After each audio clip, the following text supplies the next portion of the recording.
What's up, y'all? Hope you're doing well. So, yeah, I had an interesting conversation with a few folks today about this whole concept of scaling, and it's something that I found is a lot more prevalent in the startup space. And culturally, it makes sense that you will hear people talk more about scale in a startup environment because there is when you'll find people who are naturally oriented towards the spring phase of a business cycle. But I just want people to be aware that this advice isn't for everybody, all right? There are many examples of different businesses with different models based on an entrepreneur's own strengths. And now this isn't to say that you can't scale over time, but what I'm getting at is that I'm a people person, right? And traditionally, people don't scale, right? So this is why you have consultancies and agencies. However, I'm sure you know of agencies and consultancies that do exist in the world that are making lots of money, right? Compared to their counterparts who are going after a product-based business but not making anything. And so these types of businesses probably had a lot more stronger relationships in their network that they could leverage to be able to build out a consultancy or agency model that worked for them.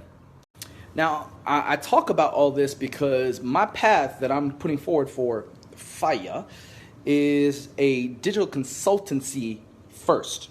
This doesn't mean that we won't be building products later on.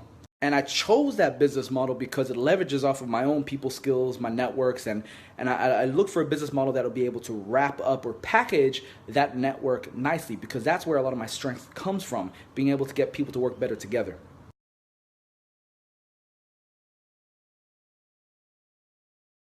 And now that I've gone from the startup ecosystem into corporate, now back out again, I can see now where all the biases are, regardless of which sector that you're in. So if you are a people person in a startup environment and then you go and try to create a product-based business off of the advice of others in the space, then you experience failure, you might think that, oh, you're not meant to be an entrepreneur. Yep, 9 times out of 10, you will experience that failure and then think, oh, okay, I'm just not cut out for this. Nah, there are different business models out there, all right? Warren Buffett doesn't have a single product, but he makes bank. Recruitment agencies, right? They don't have products, right, per se. It's all about their networks, when they place somebody, and you got to have love for that type of game. So just find out which game you want to play. All right, so at the end of the day, just learn to follow your own path, all right? Sometimes you got to trust your instincts, know how to qualify the advice you're getting from people, even those that you admire and respect, all right? But learn to trust yourself.